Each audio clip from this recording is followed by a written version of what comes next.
Bonjour mes frères et sœurs. Aujourd'hui, vous avez le frère Mackenzie avec vous. Faire une rencontre aujourd'hui, c'est-à-dire rencontrer le révérend pasteur Dorlisé Limars, qui va nous raconter sa vie de pasteur, son quotidien, qu'est-ce qu'il fait qu'il est devenu pasteur. Nous aurons quelques petites questions, peut-être que vous aurez vos réponses après l'entretien avec lui. Ma première question, qu'est-ce qui a fait que tu es devenu pasteur? Mon père gain et ça dans rien, pas même pensé à devenir pasteur.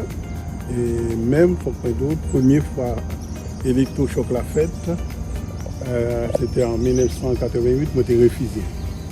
Alors c'est pour dire que moi-même, dans l'église, j'ai toujours vraiment participé dans le séminaire, j'ai toujours vraiment, lorsque il y a une réunion, toujours là, toujours dans dimanche 1er du mois, depuis 83, 84, jusqu'à 86, au départ, président Jean-Claude Duvalier.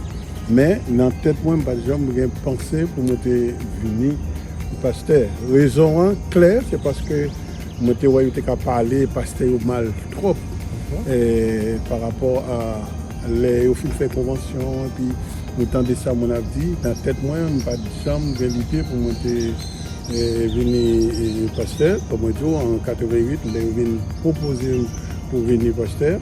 Parce que l'histoire un peu longue, si nous t'as expliqué, c'est parce que tu as gagné nous t'a dit un électrochoc ou bien un cyclone qui nous t'a révélé comme ça, qui était passé dans l'église chrétienne des Anglais. Nous avons gagné un missionnaire qui était là ensemble avec nous, qui était venu pour diviser l'église chrétienne des Anglais.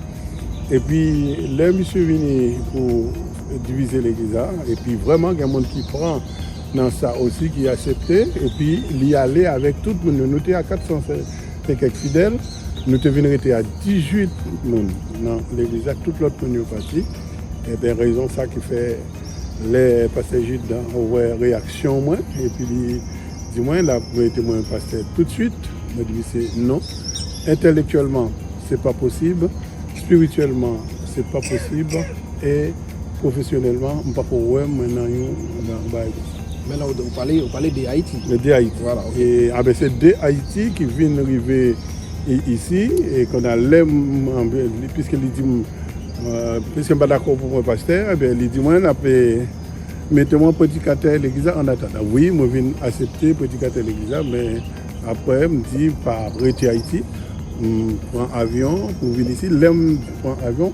À ce moment, je me dis, je suis libéré avec affaire responsable de l'église parce que c'est pas un bagage que je voulais accepter du tout parce que je eu trop de problèmes dans ça. C'est l'aime vient arriver en Guyane française, par contre qui côté l'église chrétienne ici, et puis je monter dans l'église côté dans l'autre assemblée et côté de mon pasteur. Mais chance pour moi pendant que nous dans l'église à côté de mon allé, et bien tu as un pasteur David Bossé qui est venu arriver en Guyane. Et puis, monsieur vient prêcher dans l'église là. Et pendant que David vient prêcher, et puis moi-même, les hasards fait des choses, parce que pendant que David vient prêcher, puis il m'a chanté, et bien il dit ça, c'est fidèle, il dit, et bien tout dit pasteur, comme moi j'étais déjà averti nous, qu'on y a, moi j'étais côté grande, maman vini, et bien je peux le faire maman. Depuis là, je suis retourné à l'église encore, et puis je suis allé du côté de la Rivo pour continuer avec mon qui était déjà là, qui était déclaré mission en Guyane, mais moi-même pas là au départ.